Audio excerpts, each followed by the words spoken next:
이 집 내가 이미 팔았고 네 팀장 자리도 오늘부로 잘렸어. 청춘을 바치고 피와 눈물을 쏟아부어 한 가정을 일으켜 세웠지만 돌아온 것은 소름 끼치는 배신뿐이었습니다.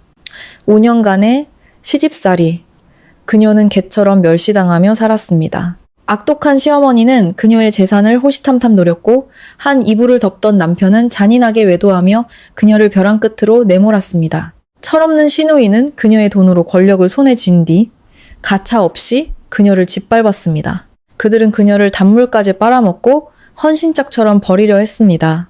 하지만 그들이 한 가지 몰랐던 사실이 있었으니 그녀가 바로 이 모든 것을 이룩한 회사의 진짜 주인이었다는 것을 말입니다.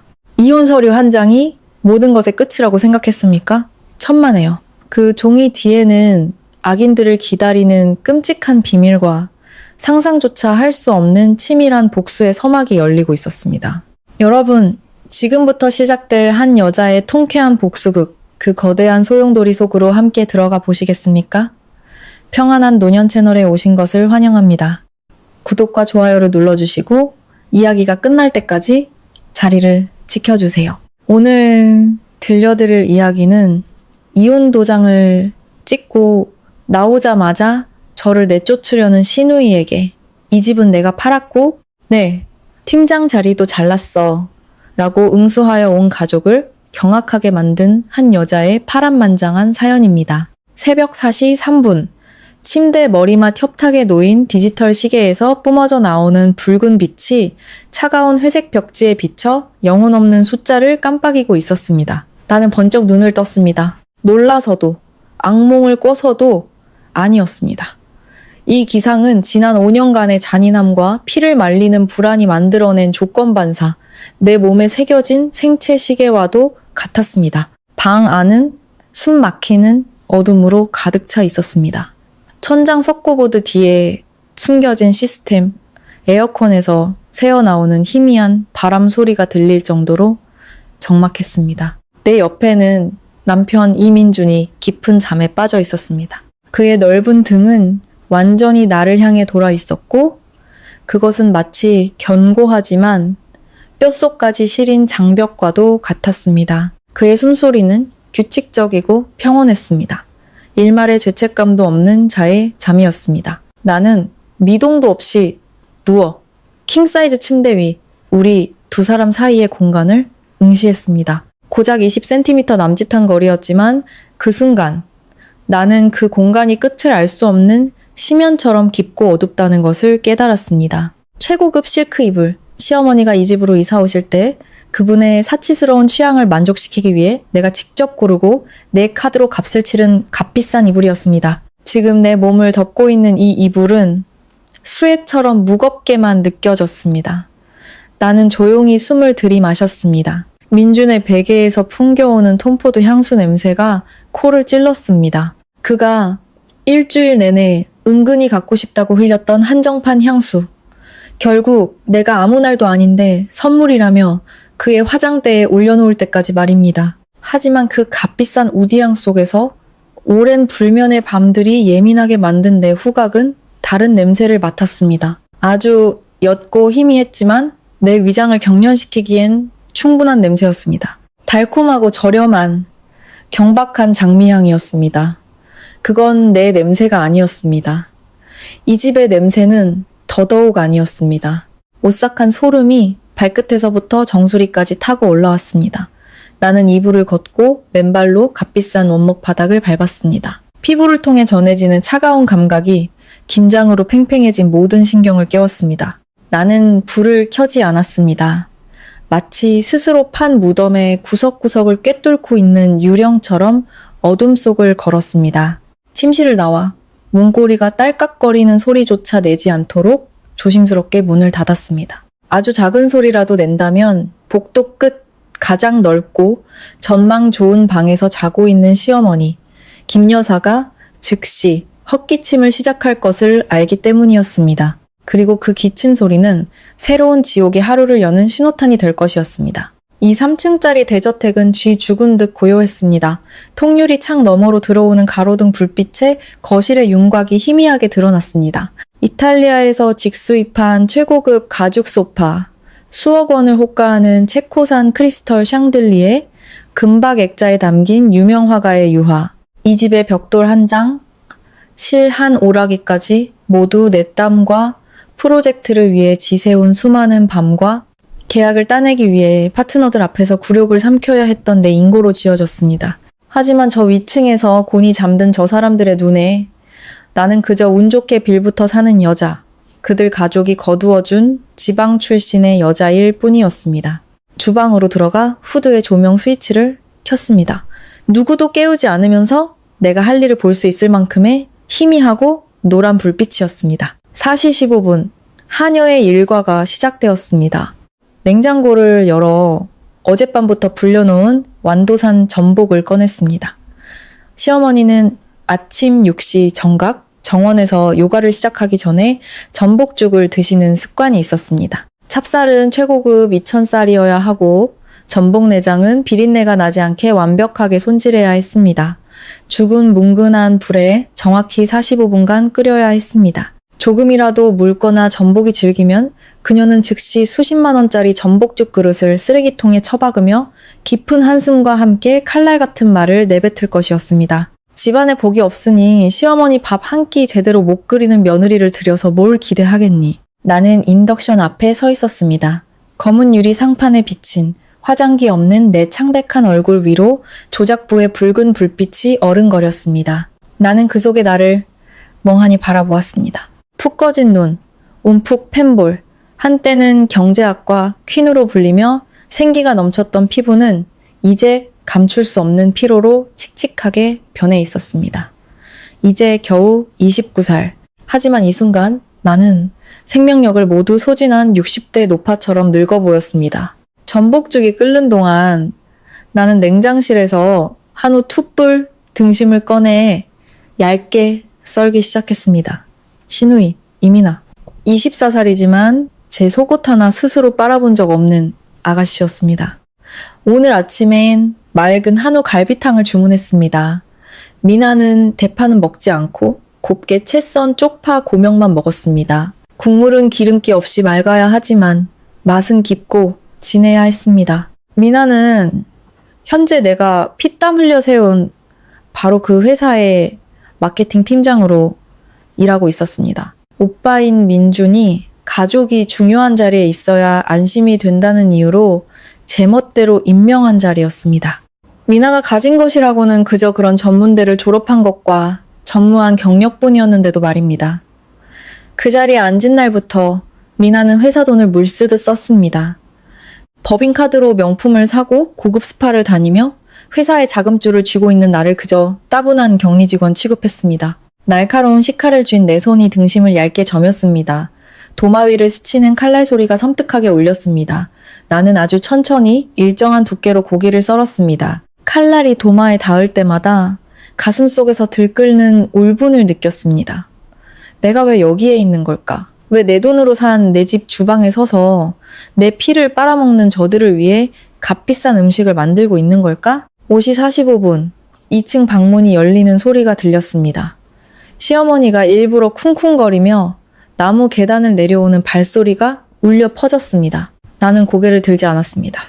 손은 여전히 민준을 위한 블랙커피를 적고 있었습니다. 이게 무슨 탄 냄새야? 김 여사의 날카로운 목소리가 주방 입구에서부터 울렸습니다.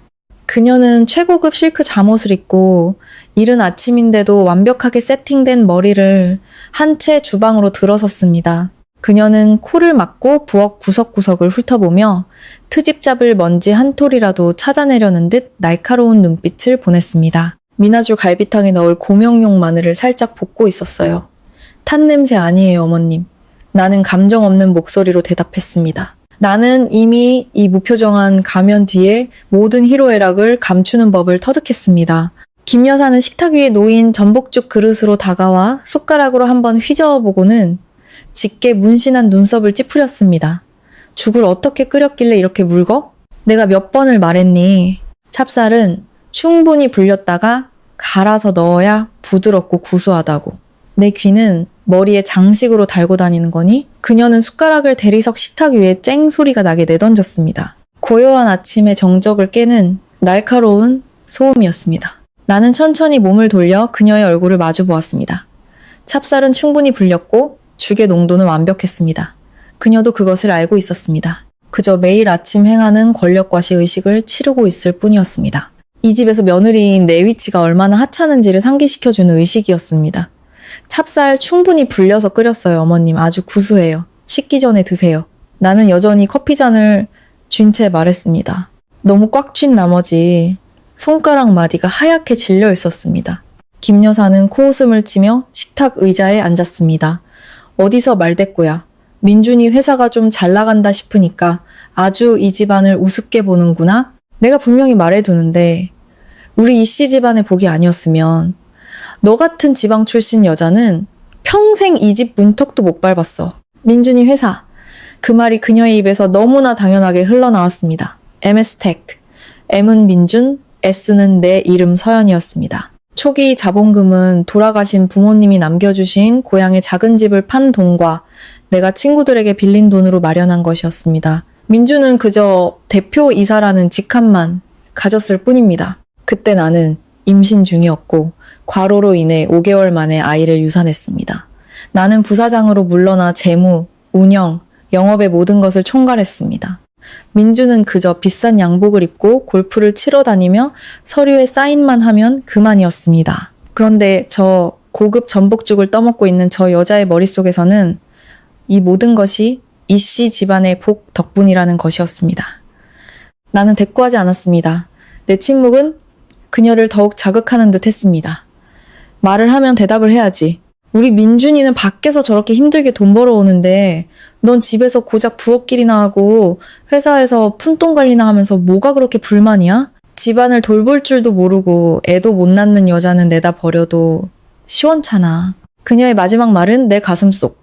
결코 아물지 않은 상처에 박힌 비수와도 같았습니다. 애도 못 낳는 여자. 내 핏덩이 같은 아이는 바로 민준이 잘못 승인한 불량, 자재, 문제를 해결하기 위해 내가 폭풍우 치는 밤 공장을 뛰어다닐 때 내 몸에서 빠져나갔습니다. 내가 수술대 위에서 피를 쏟으며 누워있을 때 김 여사는 응급실 밖에서 내 어머니의 멱살이라도 잡을 듯이 소리쳤습니다. 당신 딸이 업보가 두꺼워서 우리 집안의 귀한 핏줄을 지키지 못했다고. 나는 눈을 질끈 감았습니다. 가슴에 날카로운 통증이 느껴졌습니다. 눈을 떴을 때 내 눈에 남아있던 마지막 온기는 완전히 얼어붙어 있었습니다. 6시 15분 미나가 비틀거리며 계단을 내려왔습니다. 그녀는 얇은 실크 잠옷 차림에 머리는 부스스에 씁니다. 나를 보자마자 미나는 얼굴을 찌푸리며 칭얼거렸습니다. 새언니, 내 갈비탕은 어디 있어? 6시 반에는 먹어야 출근 준비하는데 오늘 중요한 미팅 있단 말이야. 식탁 위에 있어. 직접 가져다 먹어. 나는 돌아보지도 않고 차갑게 말했습니다. 미나는 잠시 멈칫하더니 이내 분노에 찬 얼굴로 엄마에게 달려가 애교를 부렸습니다. 엄마, 저것 좀 봐. 갈비탕 한 그릇도 직접 가져다 먹으래. 나 어제 비싸게 네일아트 받았는데 그릇 들다가 망가지면 어떡해? 김 여사가 손으로 식탁을 내리쳤습니다.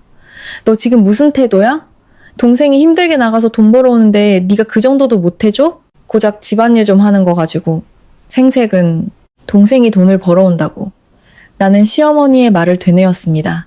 목소리는 가벼웠지만 한 글자 한 글자가 날카롭게 다듬어져 있었습니다. 지난달에 미나가 법인카드로 샤넬백 3개 사느라 5천만 원을 썼어요. 어제는 거래처 접대비 명목으로 강남클럽에서 2천만 원을 결제했고요. 제가 장부라도 가져와서 미나가 돈을 벌어오는지 아니면 회사를 말아먹고 있는지 보여드릴까요? 짝! 날카로운 소리가 울려 퍼지며 주방은 순식간에 얼어붙었습니다. 미나는 입을 벌린 채 굳어버렸고 김 여사는 눈을 부릅뜨고 나를 향해 손가락질하며 분노로 부들부들 떨었습니다. 네가 감히 나한테 그런 식으로 말해? 이 버르장머리 없는 것. 회사는 제 오빠 거고 돈도 제 오빠 거야. 쟤는 동생이니까 쓸 권리가 있어. 넌 고작 월급쟁이 주제에 어디서 이씨 집안 돈 문제에 끼어들어? 바로 그때 민준이 주방으로 들어섰습니다. 그는 잘 다려진 네이비색 정장을 입고 머리에는 포마드를 발라 윤기가 흘렀습니다. 한때 내가 죽도록 사랑했던 그 잘생긴 얼굴이 이제는 역겨운 위선 덩어리로만 보였습니다. 그는 주방을 훑어보고 가슴을 부여잡고 헐떡이는 어머니와 억울한 척 눈물을 글썽이는 동생을 본 뒤 마침내 그의 차가운 시선이 내 얼굴에 멈췄습니다. 아침부터 무슨 소란이야? 민준이 낮고 권위적인 목소리로 물었습니다. 미나는 즉시 오빠에게 달려가 나를 손가락으로 가리켰습니다. 오빠, 저 여자 좀 봐. 내가 회사 이미지 때문에 영업활동비 좀 썼다고 나보고 회사를 말아먹는다고 비난하잖아. 이 회사가 자기 건 줄 아나 봐. 김 여사도 거들었습니다. 그녀의 눈에서는 연극처럼 눈물이 쏟아지기 시작했습니다. 민준아, 네 마누라가 이 어미를 어떻게 모욕했는지 아니? 내가 눈이 멀었고 우리 가족이 자기 피를 빨아먹는다고 했어. 내가 이 나이 먹도록 이렇게 막대 먹은 며느리는 처음 본다. 나는 팔짱을 낀 채 조리대에 등을 기댔습니다. 변명하지도 울지도 않았습니다. 라면 한 개를 나누어 먹던 시절부터 동고동락했던 내 남편이라는 이름의 저 남자가 무슨 말을 할지 지켜보고 싶었습니다. 민준이 내게 다가왔습니다. 그의 톰포드 향수와 섞인 아까 그 경박한 장미향이 다시 코를 찔렀습니다. 그는 마치 상급자가 반항하는 부하 직원을 내려다보듯 나를 쳐다보았습니다. 엄마랑 미나한테 사과해. 그의 목소리에는 일말의 타협도 없었습니다. 나는 그를 올려다 보았습니다. 내 눈은 파도 한 점 없는 호수처럼 고요했습니다. 내가 뭘 잘못했는데 사과를 해야 하죠? 민준의 미간이 좁혀졌습니다. 누가 옳고 그른지는 관심 없어. 네가 엄마를 속상하게 하고 내 동생을 울렸으니까 사과해야지. 그리고 회사 돈 문제는 다음 달부터 모든 재무결제 권한을 미나한테 넘겨? 쟤도 이제 컸으니 재무 관리하는 법을 배워야지. 당신이 너무 오래 그 자리에 있으면서 가족한테까지 인색하게 구는 거야. 이미 얼어붙었던 내 심장이 그 순간 산산조각 났습니다. 하지만 이상하게도 더 이상 아프지 않았습니다. 고통과 울분은 사라지고 그 자리에 무서운 공허함이 찾아왔습니다. 그리고 그 공허함 뒤에서 차갑고 날카로운 기운이 영혼 깊은 곳에서부터 솟아올랐습니다. 재무결제 권한을 미나에게 넘기라고? 재무제표조차 읽을 줄 모르는, 명품 사는 것밖에 모르는 애한테? 민주는 바보가 아니었습니다. 그는 교활한 남자였습니다. 이것은 동생에게 재무관리를 가르치려는 것이 아니었습니다. 이것은 내가 세운 제국에서 나를 몰아내려는 계획의 첫 단계였습니다. 그들은 나의 마지막 권력마저 빼앗고 나를 빈털터리로 만들어 이씨 집안의 처분에만 의존하게 만들려 하고 있었습니다. 그들은 나의 마지막 피 한 방울까지 짜낸 뒤 길거리로 내쫓을 준비를 하고 있었습니다. 어젯밤 그의 베개에서 나던 낯선 여자의 향수 냄새는 우연이 아니었습니다. 모든 것이 계획된 것이었습니다. 나는 천천히 아들 등 뒤에서 만족스러운 미소를 짓고 있는 김 여사를 보았습니다. 거만하게 턱을 치켜든 미나를 보았습니다. 그리고 나를 적으로 규정하고 가족을 보호하듯 내 앞을 가로막고 선 완벽한 남편 민준을 보았습니다. 내 얼굴 근육이 이완되며 입가에 희미하지만 평온한 미소가 번졌습니다. 좋아요. 나는 맑고 가벼운 목소리로 말했습니다. 당신이 그렇게 결정했다면 오늘 아침 회사에 가서 모든 결제 서명 권한과 은행 OTP를 미나에게 인수인계할게요. 내 순순한 동의에 세 사람은 잠시 멈칫했습니다. 민주는 내 얼굴에서 반항의 기미나 음모를 찾으려는 듯 눈을 가늘게 떴지만 아무것도 발견하지 못했습니다. 오직 텅 빈 복종만이 있었습니다.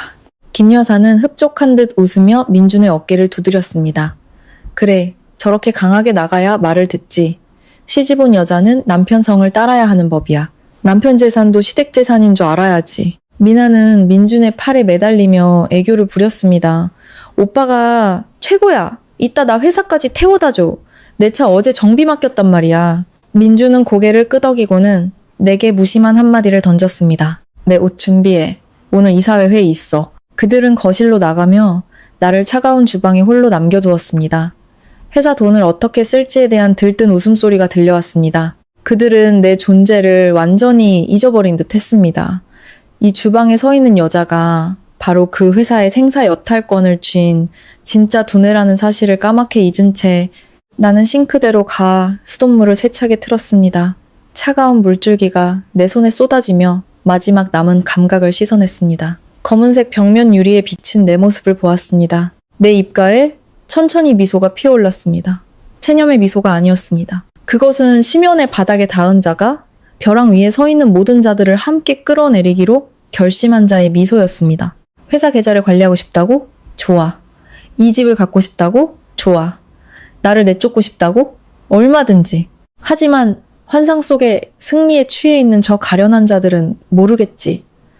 현재 회사 계좌는 곧 만기가 돌아오는 거액의 마이너스 대출을 안고 있다는 사실을, 이 저택은 이미 3개월 전 유령 프로젝트의 담보로 은행에 잡혀 있다는 사실을, 그리고 민준의 외도 증거, 미나의 회사 자금 유용 내역, 민준이 나에게 강요했던 탈세 행위의 모든 증거들이 이미 내가 시한폭탄처럼 차곡차곡 정리해 두었다는 사실을. 오늘 아침 미나에게 OTP를 넘겨주는 것은 그녀의 목에 스스로 올가미를 걸어주는 것과 같았습니다. 곧 터질 모든 금융 범죄에 대한 형사 책임을 그녀가 공식적으로 지게 되는 순간이었습니다. 물소리는 여전히 요란했고 거실의 웃음소리는 귀를 찔렀습니다. 게임은 이제부터 시작이었습니다. 그리고 나는 이 집안의 그 누구에게도 눈물 흘릴 기회조차 주지 않을 것이었습니다. 나는 수도꼭지를 잠그고 수건으로 천천히 손가락 하나하나를 닦았습니다. 이 순간부터 내가 하는 모든 행동, 내딛는 모든 걸음은 기계처럼 정확하게 계산된 수였습니다. 내가 주방에서 나왔을 때 민주는 복도 거울 앞에서 넥타이를 고쳐 매고 있었습니다. 5주년 결혼기념일에 내가 선물한 것, 바로 내가 밤을 새워 재무보고서를 검토하며 번 돈으로 산 것이었습니다. 김 여사는 미나의 가방에 전복죽 한 통을 더 챙겨주며 사장은 피곤하니 잘 챙겨 먹어야 한다고 속삭이고 있었습니다. 나를 본 민주는 거울 너머로 힐끗 쳐다보며 무미건조하게 말했습니다. 빨리 해. 회의셔. 오늘 미나한테 중요한 날이야. 나는 말없이 고개를 끄덕이고 내 검은색 가죽 가방을 들었습니다. 오늘따라 가방이 유난히 무겁게 느껴졌습니다. 그 안에는 이 가족이 그토록 탐내던 모든 권력과 그들의 어리석음에 대한 사형 선고문이 함께 들어있었기 때문입니다. 회사로 가는 차 안의 공기는 숨 막힐 듯 했습니다. 나는 투명 인간이 된 듯 했습니다. 민준이 운전했고 미나는 조수석에 앉아 끊임없이 라디오 채널을 돌리며 스마트폰을 만지작거렸습니다. 그녀는 회계팀이 너무 융통성이 없다며 지출 하나하나에 영수증을 요구하는 것이 얼마나 번거로운지 떠들어댔습니다. 사장이 돈을 쓰겠다는데 꼭 허락을 받는 것 같다고 투덜거렸습니다. 민주는 맞장구를 치며 그녀의 날카로운 지적에 감탄했습니다. 뒷좌석에 앉은 나는 조용히 창밖을 바라보았습니다. 내 입가에 다시 희미한 미소가 떠올랐습니다. 마음껏 불평하렴. 내가 지난 3년간 구축한 그 번거로운 절차들이 이 허술한 가족 회사를 세무당국의 감시로부터 보호해준 유일한 방패였다는 것을 너희는 영원히 모를 테니 이제 나는 내 손으로 그 방패를 치워줄 참이었다. 사무실에 도착하자마자 내가 회사 설립 초기부터 사용했던 재무총괄 이사실로 들어섰습니다. 미나는 곧장 내 책상 뒤에 고급 가죽 의자에 몸을 던지고는 한 바퀴 빙 돌고 나서 거만한 눈빛으로 나를 올려다 보았습니다. 언니, 개인 물품 치워요. 오늘부터는 제가 여기 앉을 거니까. 민주는 문에 기댄 채 팔짱을 끼고 서 있었습니다. 아내가 부당하게 자리를 빼앗기는 이 상황이 너무나 당연하다는 듯한 태도였습니다. 빨리 치워. 당신은 저쪽 경영지원팀 구석에 있는 빈자리로 옮겨. 이제 중요한 업무는 없으니 개인 사무실은 필요 없잖아. 나는 순순히 고개를 끄덕였습니다. 가방에서 작은 상자를 꺼냈습니다. 그 안에는 은행 OTP 카드와 보안 카드가 들어 있었습니다. 나는 그것을 책상 위에 놓고 미나 쪽으로 밀었습니다. 여기 OTP랑 비밀번호 그리고 민준 씨가 요청한 결제 도장 찍힌 서류들이에요. 내부 회계 시스템 로그인 정보는 이메일로 보냈어요. 이제부터 모든 지출 결의는 팀장님이 전적으로 결정하시면 돼요. 미나의 눈이 탐욕으로 번뜩였습니다. 그녀는 OTP를 낚아채듯 집어들고 보물처럼 어루만졌습니다. 진작 이렇게 고분고분했어야지. 언니는 그냥 조용히 아내 노릇이나 해요. 돈 버는 건 우리 이씨 남매가 알아서 할 테니까. 나는 그녀를 보았습니다. 아주 잠시 연민이 스쳤지만 이내 차가운 냉정함으로 그 감정을 덮어버렸습니다. 그 OTP를 받아들며 미나는 자신이 20억 원의 미납 세금과 45일 내로 만기가 돌아오는 빼고 10억 원의 마이너스 대출을 안고 있는 자본 잠식 상태의 회사의 법적 책임자가 되었다는 사실을 꿈에도 몰랐습니다. 그녀가 손에 쥔 그 권력은 사실 그녀의 머리 위로 떨어지고 있는 단두대의 칼날이었습니다. 나는 15분 만에 개인 물품을 작은 상자에 담았습니다. 미련도 아쉬움도 없었습니다. 내가 사무실을 나설 때 미나의 책상에서는요, 란한 마우스 클릭 소리가 들려왔습니다. 아마 새로운 자리를 자축하기 위해 쇼핑할 돈을 이체하고 있는 것이겠지요. 그러나 나의 비극은 회사에서 끝나지 않았습니다. 진짜 숨막히는 순간은 집에 돌아왔을 때 시작되었습니다. 회사에서의 권력 박탈은 시어머니 김 여사가 이 집에서 완전한 독재 체제를 구축하도록 허락하는 신호탄과도 같았습니다. 그날 저녁 집에 들어서자 김 여사는 거실 소파에 앉아 수첩과 계산기를 앞에 두고 있었습니다. 왔니? 씻고 이리 와서 앉아봐. 할 말 있다. 그녀는 고개도 들지 않고 명령조로 말했습니다. 나는 그녀가 시키는 대로 했습니다. 30분 후 내가 맞은편에 앉자 김 여사는 수첩을 내 쪽으로 밀었습니다. 그 안에는 지난달의 전기세, 수도세부터 시작해 채소 한 단, 고기 한 근가까지 모든 지출 내역이 빽빽하게 적혀 있었습니다. 이제 넌 더 이상 재무총괄이 아니잖니. 월급도 일반 사원 수준으로 받을 거고 이 집 생활비가 만만치 않으니 예전처럼 흥청망청 쓸 수는 없어. 김 여사는 돋보기를 고쳤으며 나를 쏘아보았습니다. 민준이랑 얘기 끝냈다. 다음 달부터 네 월급 카드는 내가 관리하마. 매일 아침 장보라고 20만 원씩 줄 테니 그걸로 알아서 해결해. 나머지 생활비는 내가 직접 관리해서 낭비를 막아야겠다. 등골이 오싹해졌습니다. 두려움 때문이 아니었습니다. 이 여자의 상상을 초월하는 뻔뻔함 때문이었습니다. 지난 5년간 내가 돈을 벌어올 때는 이 집의 모든 비용, 미나의 명품, 옷값부터 김 여사의 해외여행 경비까지 모두 내가 감당했습니다. 이제 내가 쓸모 없어졌다고 생각하자. 나의 얼마 안 되는 마지막 월급까지 빼앗고 내가 내 돈으로 산 집에서 한 푼 한 푼 구걸해야 되는 무급 한여로 만들려는 것이었습니다. 네, 나는 단 한마디로 대답했습니다. 나는 지갑을 열어 체크카드를 꺼냈습니다. 이미 이런 상황을 예상하고 며칠 전 잔고를 모두 다른 안전한 계좌로 옮겨두고 딱 300만 원만 남겨둔 카드였습니다. 나는 카드를 식탁 위에 올려놓았습니다. 비밀번호는 민준 씨 생일이에요. 김 여사는 카드를 낚아채듯 집어들고 가슴 주머니에 쑤셔 넣으며 만족스러운 미소를 지었습니다. 그래야 착한 며느리지. 자, 이제 부엌에 가서 저녁 준비해. 민준이가 잉어찜이 먹고 싶다고 하더라. 꼭 살아있는 놈으로 사와. 죽은 생선 사와서 돈 낭비하고 탈 나게 하지 말고. 그 후 며칠 동안 집은 창살 없는 감옥이 되었고 나는 가장 가혹한 감시를 받는 죄수였습니다. 나는 매일 김 여사에게서 정확히 20만 원을 받았습니다. 물가 비싼 서울에서 내 식구의 식비를 20만 원으로 해결하는 것은 불가능한 문제였지만 그녀는 상관하지 않았습니다. 그녀는 내가 쩔쩔매고 실패를 인정하며 고개 숙이는 모습을 보고 싶어 했습니다. 저녁이 되어 주방에서 요리를 할 때면 김 여사는 어김없이 문에 기대서서 내 모든 움직임을 감시했습니다. 고기를 왜 그렇게 두껍게 써니? 얇게 썰어야 양이 많아 보이지. 간장을 너무 많이 넣잖아. 짜게 먹고 다 같이 신장병으로 죽고 싶어? 시금치는 왜 이렇게 시커멓게 데쳤어? 나물 하나 제대로 못하면서 예전엔 어떻게 이사 노릇을 했는지 몰라. 나는 침묵했습니다. 도마 위에서는 칼질 소리만 규칙적으로 울렸습니다. 내 마음은 얼어붙은 호수처럼 고요했습니다. 나는 그녀의 모든 지시에 순순히 따랐습니다. 심지어 일부러 음식을 조금 더 싱겁게, 채소를 조금 더 무르게 만들어 그녀가 트집 잡을 거리를 제공하기도 했습니다. 내 침묵과 복종이 그들의 오만함을 눈멀게 할 촉매제가 될 것임을 알았기 때문입니다. 저녁 식사 시간은 한편이 젖을 코미디였습니다. 민준이 상석에 앉고 미나와 김 여사가 그 양옆에 앉았습니다. 나는 항상 밥솥 옆 구석자리에 앉아 그들의 시중을 들었습니다. 오빠 오늘 동부신도시 프로젝트 계약금 결제했어.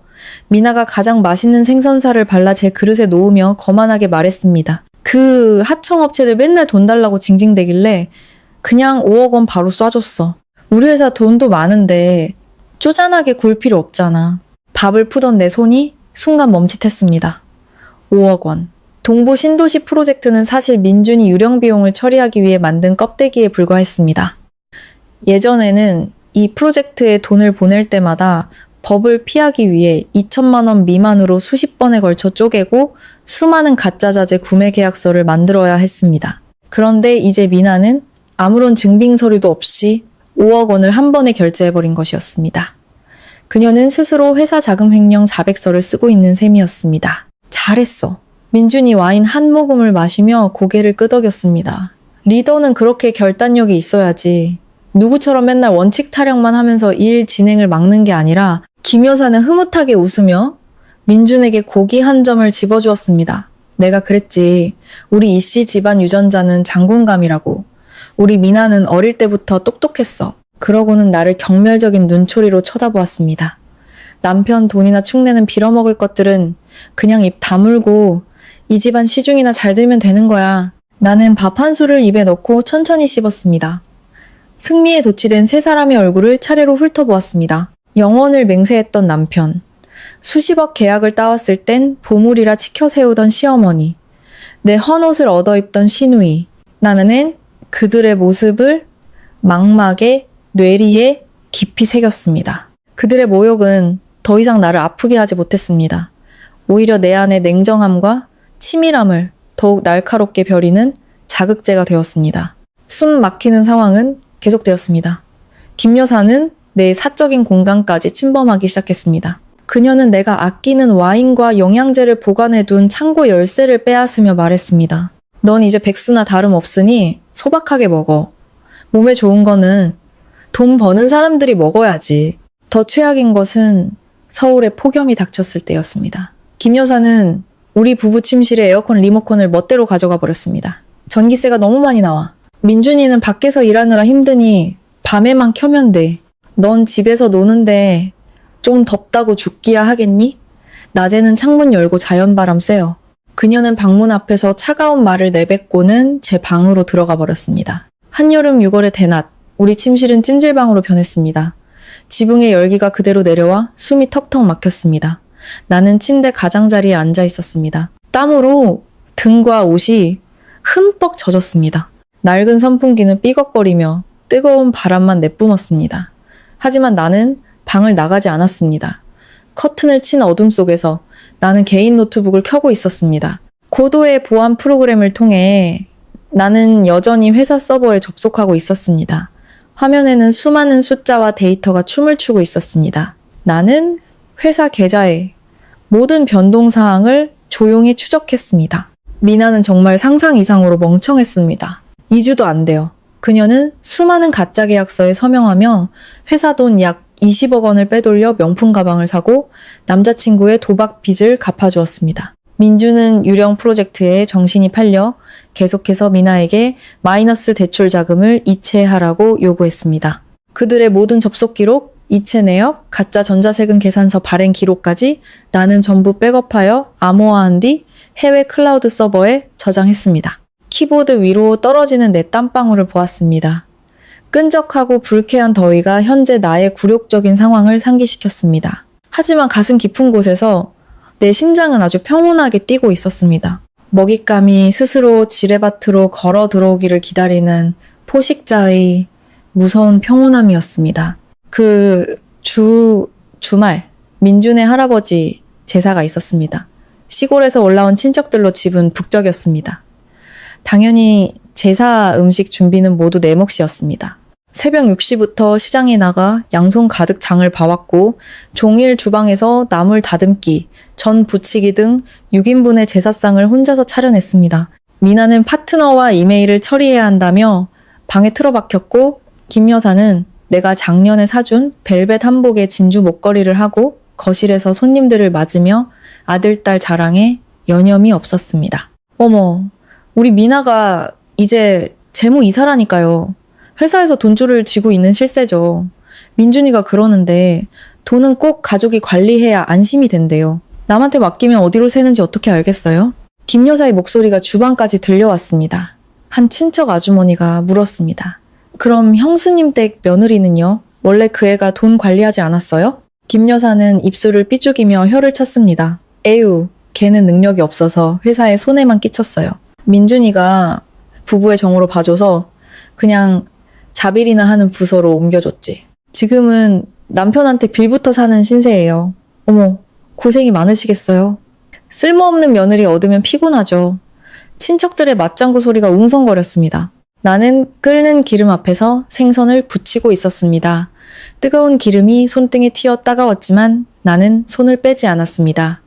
빌어먹을 것, 쓸모없는 며느리, 그 단어들이 내 머릿속을 파고들었습니다. 상처를 주기 위해서가 아니라 내 복수 계획의 칼날을 더욱 날카롭게 벼리기 위해서였습니다. 음식을 내가 거실을 지나갈 때 모든 친척의 시선이 내게 쏠렸습니다. 기름때 묻은 앞치마를 두르고 땀으로 범벅이 된 초라한 모습이었습니다. 예, 조카 며느리. 요즘 얼굴이 많이 상했다. 남편한테 사랑받으려면 자신을 좀 갖고 와야지. 저렇게 초라하게 하고 다니면 남편이 바람나도 할 말 없는 거야.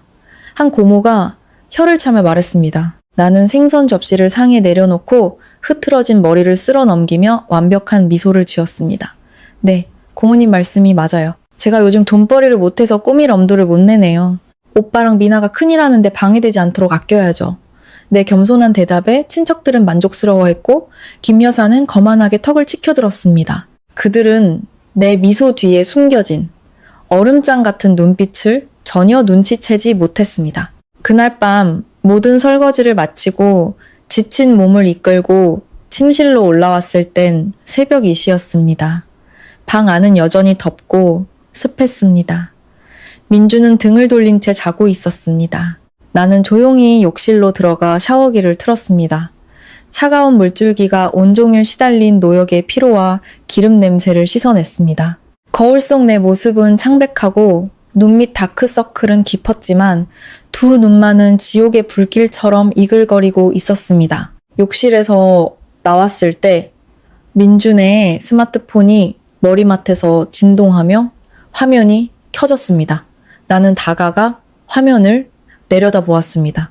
발신인은 만복물산 파트너였지만 화면에 뜬 메시지는 업무 내용이 아니었습니다.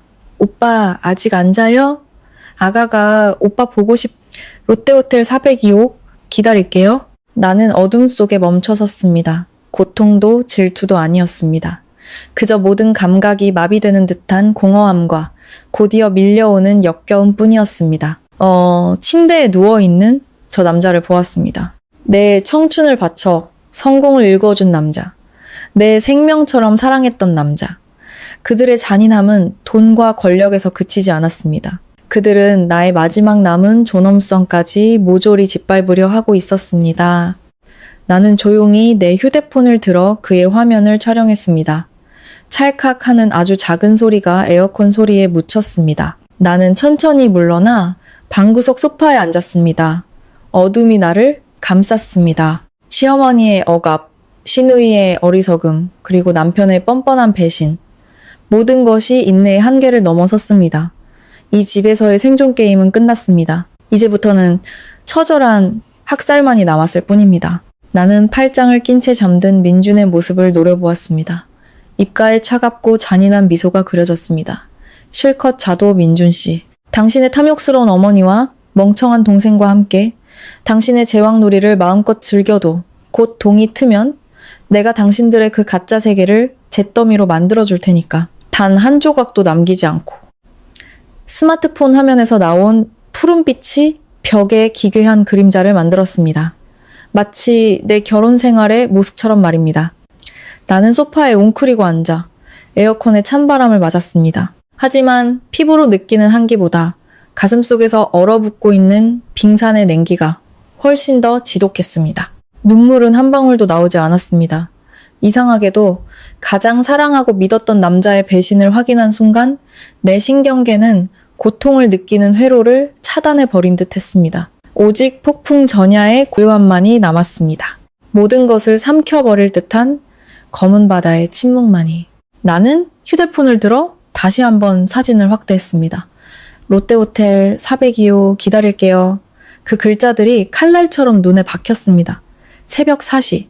그 여자는 여전히 민준 이사가 베풀어줄 사랑? 아니 내 피땀으로 번 돈을 기다리고 있겠지요. 나는 내 모든 것을 바쳐 이 남자를 뒷바라지했습니다. 남자의 자존심을 지켜주기 위해 대표이사 자리를 양보했고 시댁 식구들 눈에 무능한 아내로 보이기 위해 스스로를 낮췄습니다. 그의 어머니를 모시고 그의 철없는 동생을 견뎠습니다. 그 대가가 고작 호텔 402호란 말인가? 시계 초침 소리가 무겁게 울렸습니다. 옷이 창밖이 희미하게 밝아오기 시작했습니다. 나는 자리에서 일어나 기지개를 켰습니다. 그리고 옷방으로 들어가 평범한 회색 실내복으로 갈아입었습니다. 거울 앞에 서서 부스스한 머리를 빗고 다크서클 위에 컨실러를 살짝 발랐습니다. 방을 나설 때 나는 다시 평소의 순종적인 며느리의 모습으로 돌아와 있었습니다. 부엌에서 아침 식사를 준비했습니다. 도마 위에서 칼질 소리가 규칙적으로 울렸습니다. 칼날이 도마에 닿을 때마다 나와 이 썩어빠진 가족을 잇는 마지막 연결고리를 끊어내는 상상을 했습니다. 7시, 민준이 계단을 내려왔습니다. 그는 완벽하게 다려진 흰 셔츠에 실크 넥타이를 메고 디올 향수를 뿌린 모습이었습니다. 나는 뜨거운 국밥을 그의 앞에 놓아주며 지극히 다정한 목소리로 말했습니다. 여보, 아침 드세요. 어젯밤에 잘 못 잔 것 같던데 요즘 회사 일 때문에 많이 힘들죠? 민주는 의자에 앉아 휴대폰을 확인했습니다.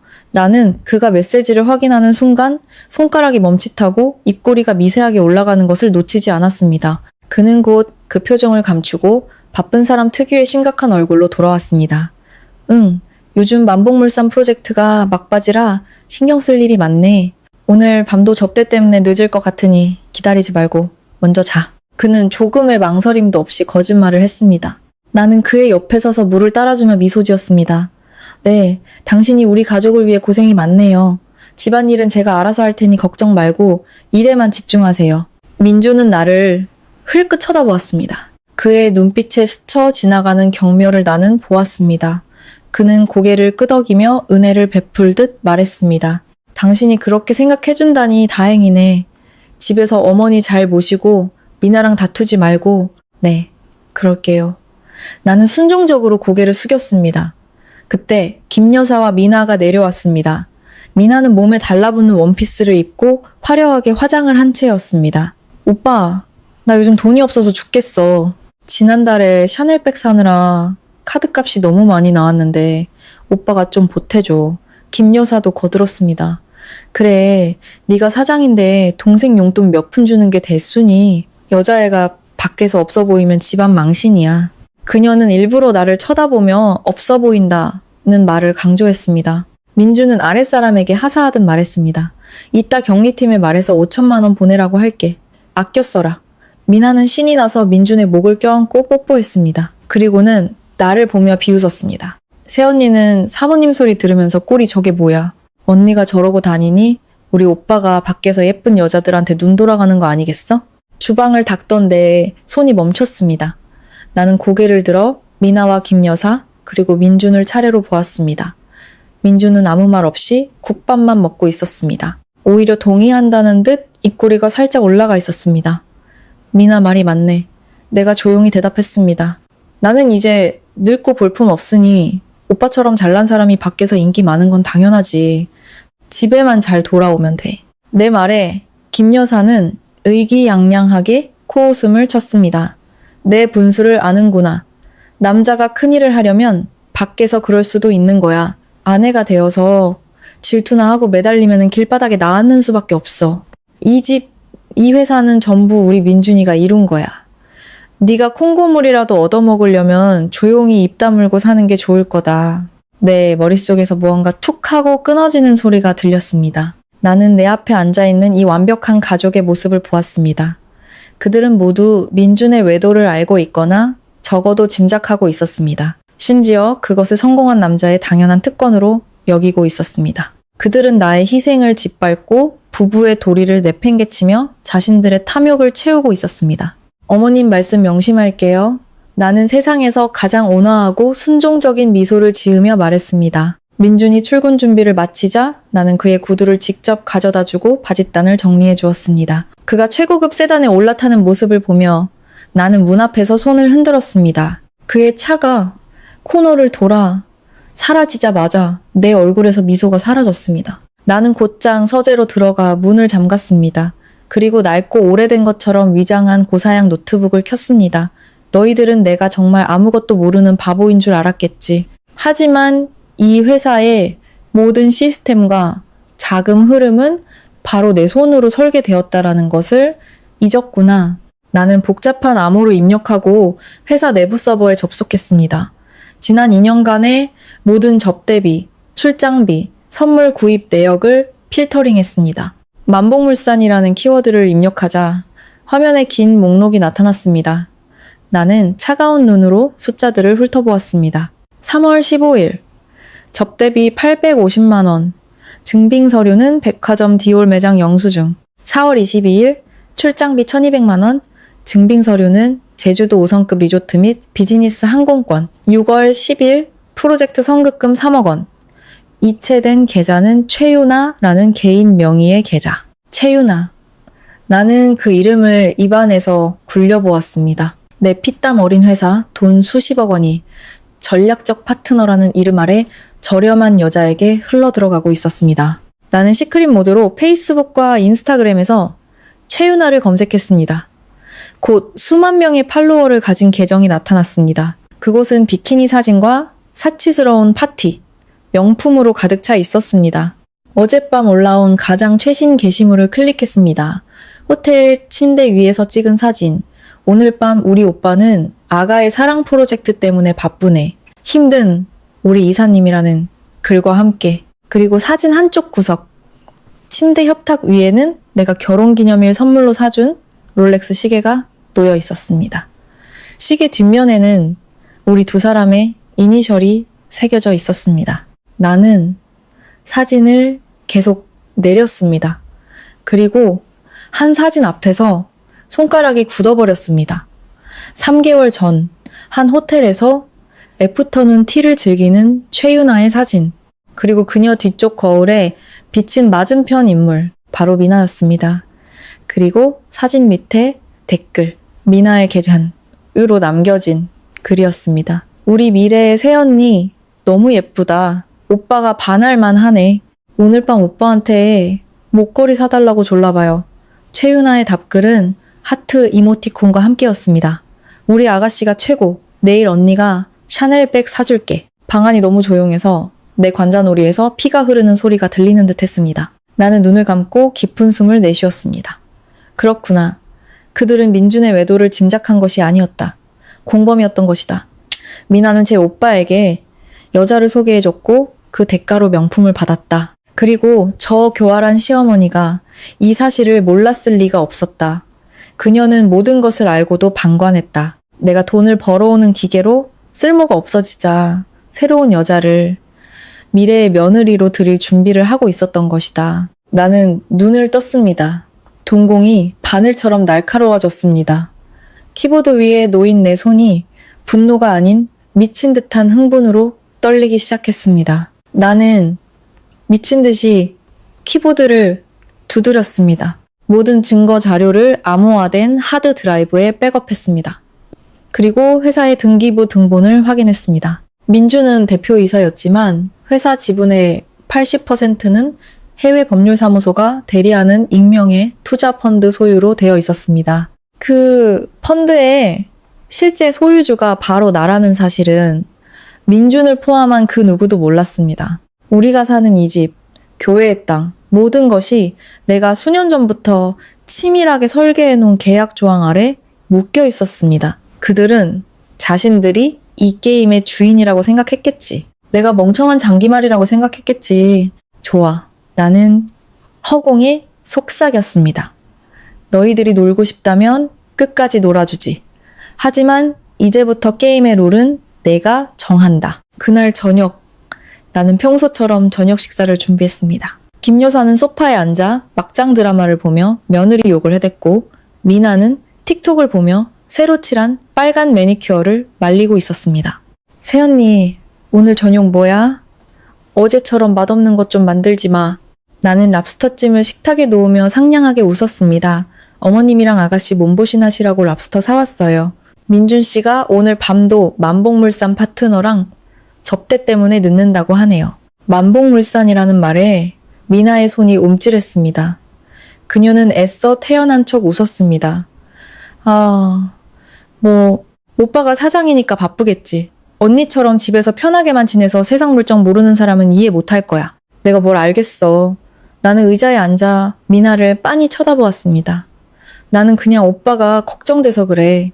그런데 미나야, 요즘 너 명품 많이 쓰더라. 친구들도 다 대단한 사람들인가 봐. 미나는 움찔하며 가방을 등 뒤로 숨겼습니다. 그럼 내 친구들은 다 재벌 2세의 모델 이사급이야. 언니 같은 사람은 상상도 못할 세계지? 그렇구나. 나는 웃으며 김 여사에게 밥을 퍼주었습니다. 그래도 친구는 잘 사귀어야 해.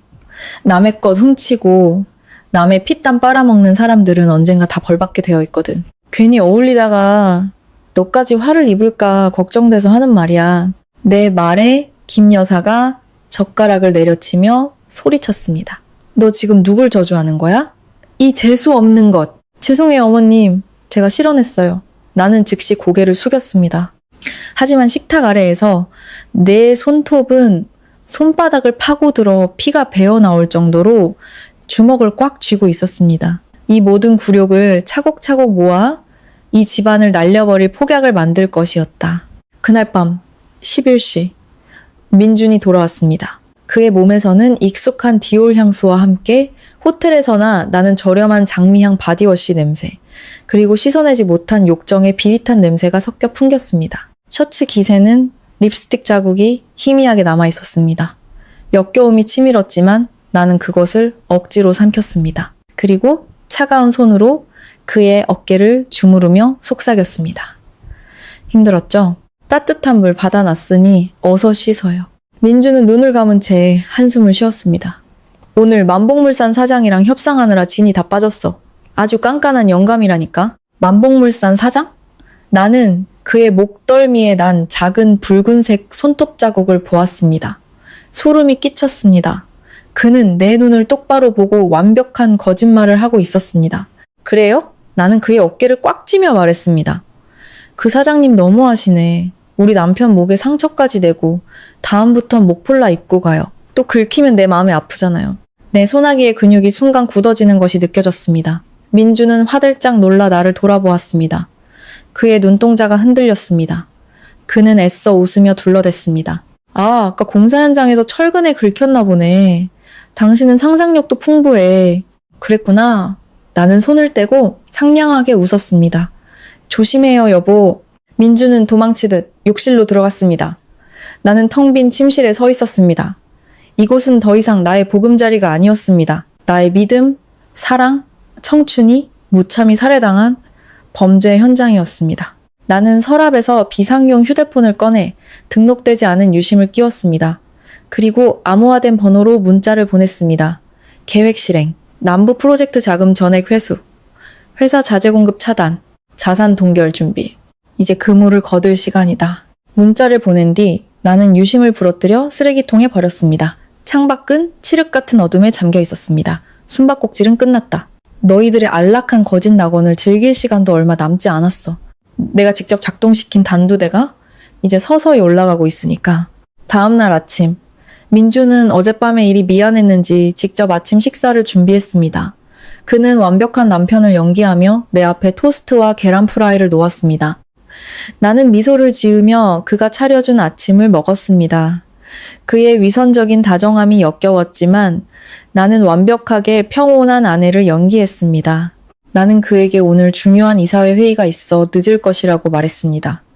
그는 이해심 많은 남편처럼 고개를 끄덕였습니다. 나는 집을 나섰지만 회사로 가지 않았습니다. 차를 한적한 골목에 세우고 휴대폰으로 집안에 설치해둔 초소형 몰래카메라 영상을 확인했습니다. 이틀 전 새벽 내가 전문 업체를 불러 집안 곳곳에 설치한 카메라였습니다.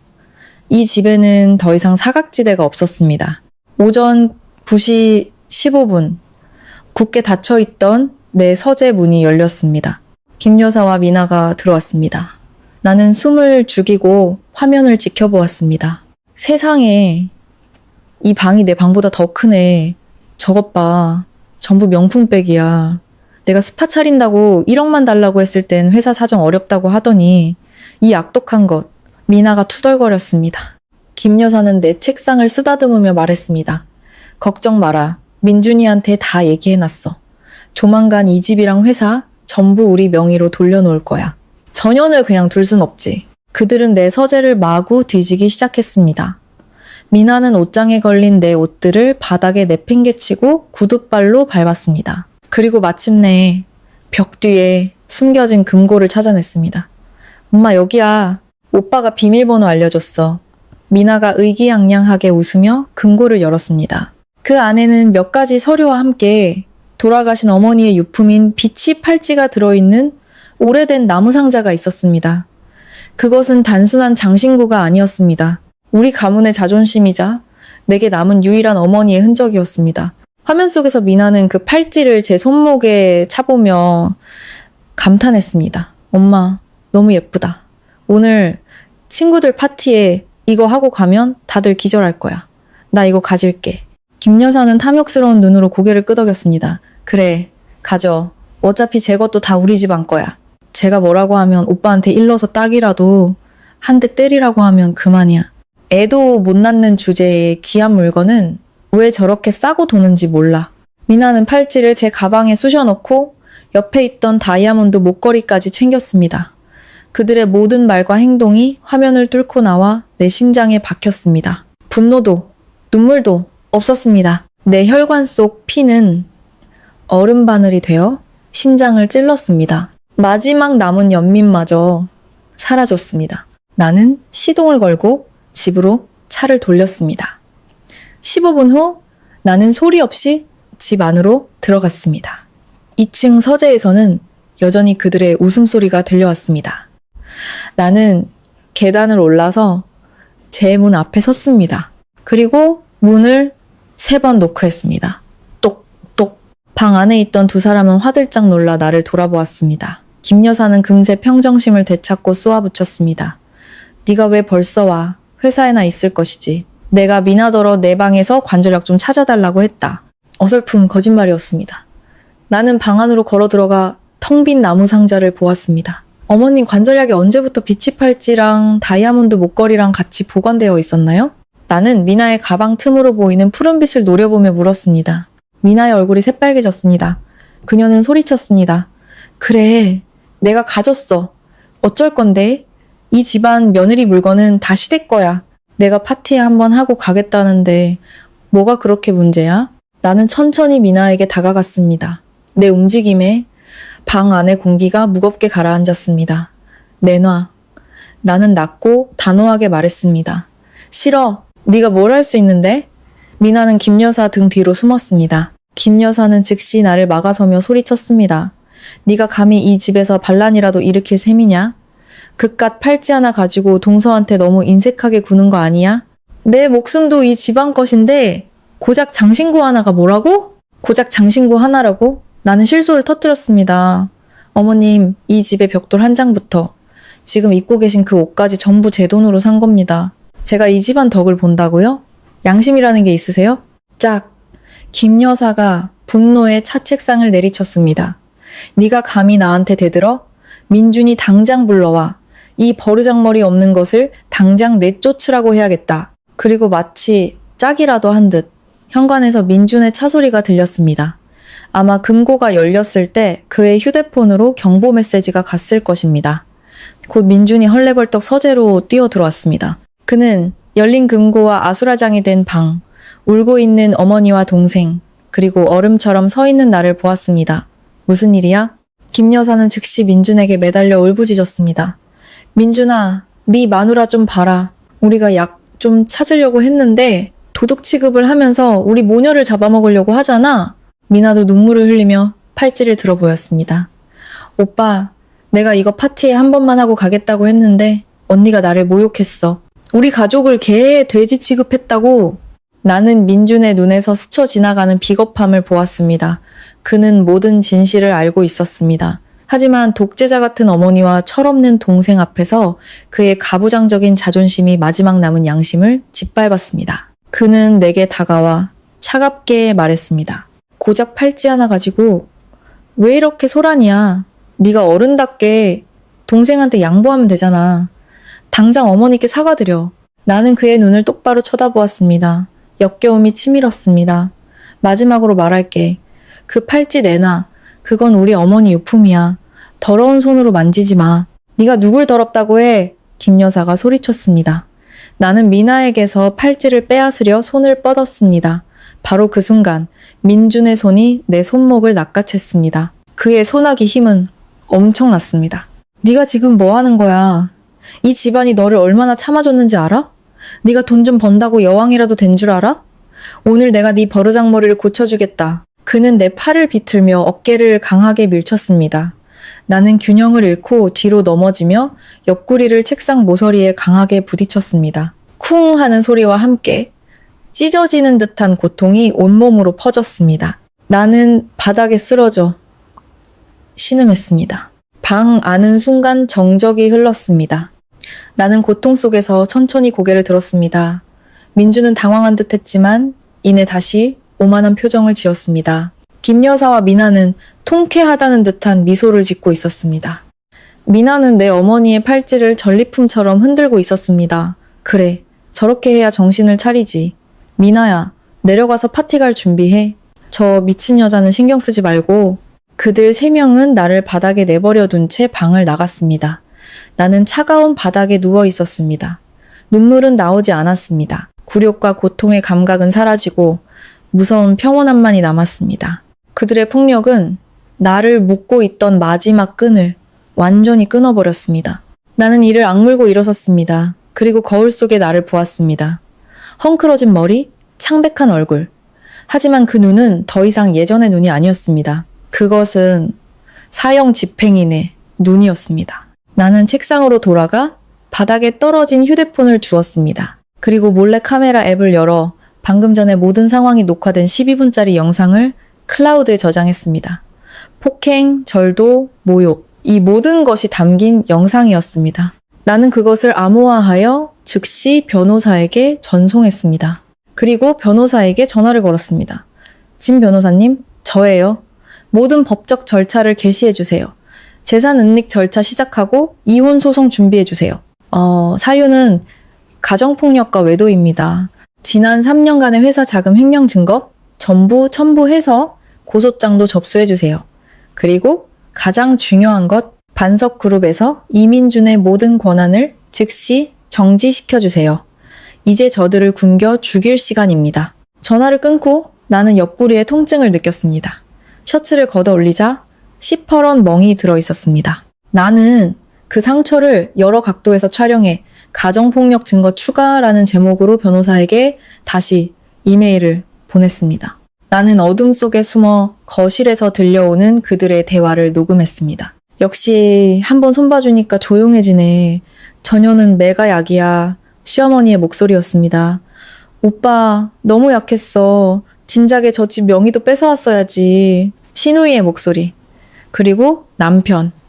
걱정 마. 이 집도, 저 회사도 곧 다 내 것이 될 거야. 내가 비자금도 충분히 만들어놨어. 때가 되면 전연을 빈손으로 내쫓을 거다. 그들의 모든 대화는 내 손안의 녹음기에 고스란히 담겼습니다. 나는 밤새 잠들지 않았습니다. 컴퓨터 앞에 앉아 지난 3년간 민준이 빼돌린 470억 원의 횡령 내역을 모두 정리했습니다. 그 돈이면 남은 평생을 감옥에서 썩기에 충분할 것이었습니다.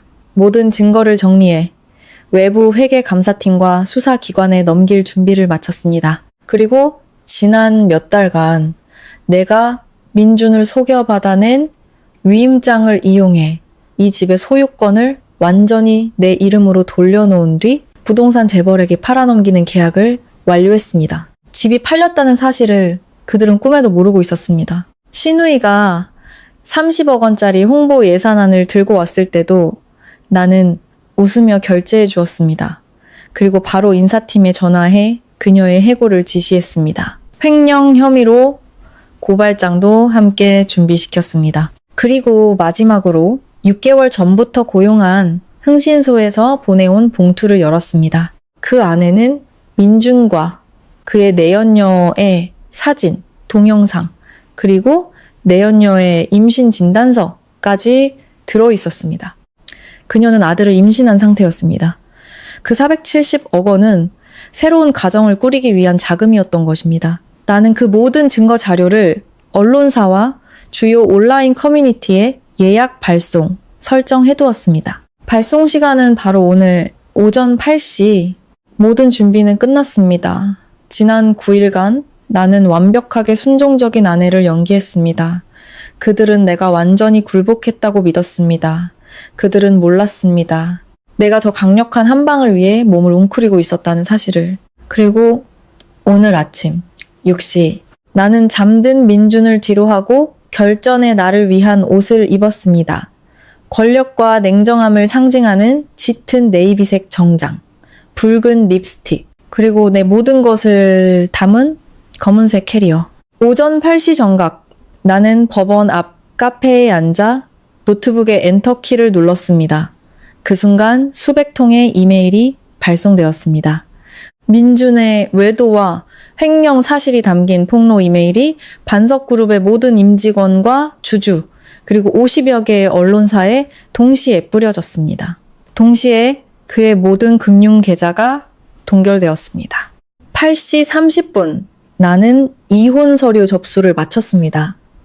법원을 나서자마자 휴대폰이 미친 듯이 울리기 시작했습니다. 남편의 전화와 문자가 빗발쳤습니다. 너 어디야? 이게 다 무슨 짓이야? 당장 전화 받아. 나는 비웃으며 휴대폰을 무음으로 바꾸고 차에 올라탔습니다. 이제 저택으로 돌아가 내가 연출한 비극의 마지막 장면을 감상할 시간이었습니다. 9시 15분, 저택의 문을 열고 들어서자 집 안은 아수라장이었습니다. 깨진 유리 조각과 울부짖음, 절규가 뒤섞여 있었습니다. 내가 현관의 모습을 드러내자 모든 소음이 녹섰습니다. 핏발선 세 쌍의 눈이 나를 향했습니다. 머리가 헝클어진 채 땀으로 범벅이 된 민준, 얼굴이 새하얗게 질려 숨도 제대로 못 쉬는 김 여사, 그리고 눈물과 화장으로 얼굴이 범벅이 된 미나. 미나가 미친 사람처럼 내게 달려들었습니다. 네가 무슨 짓을 한 거야? 왜 내 계좌가 막히고 왜 회사에서 나를 해고하는데? 말해.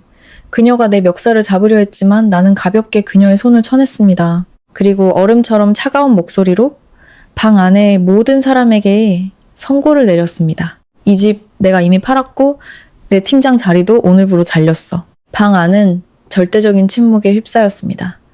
김 여사는 숨을 헐떡이며 물었습니다. 네가 무슨 권리로? 이 집은 민준이 거고 회사도 민준이 거야.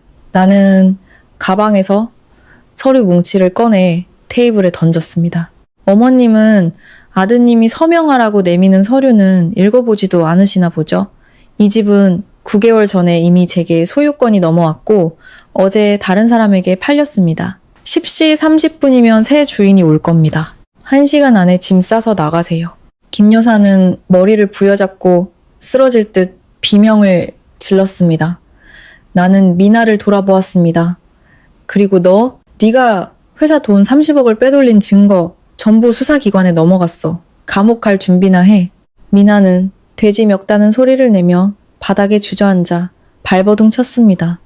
그제야 민준이 비틀거리며 내게 다가왔습니다. 그의 목소리는 처절하게 떨렸습니다. 서연아, 제발.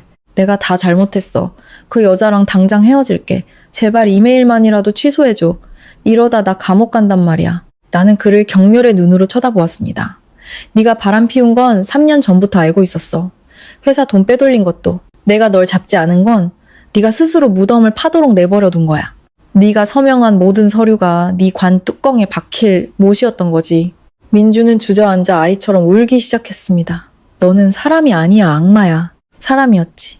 나는 그의 얼굴을 내려다보며 쏘아붙였습니다. 당신들을 위해 모든 것을 희생했던 사람이었어. 하지만 당신들이 나를 이렇게 만들었어.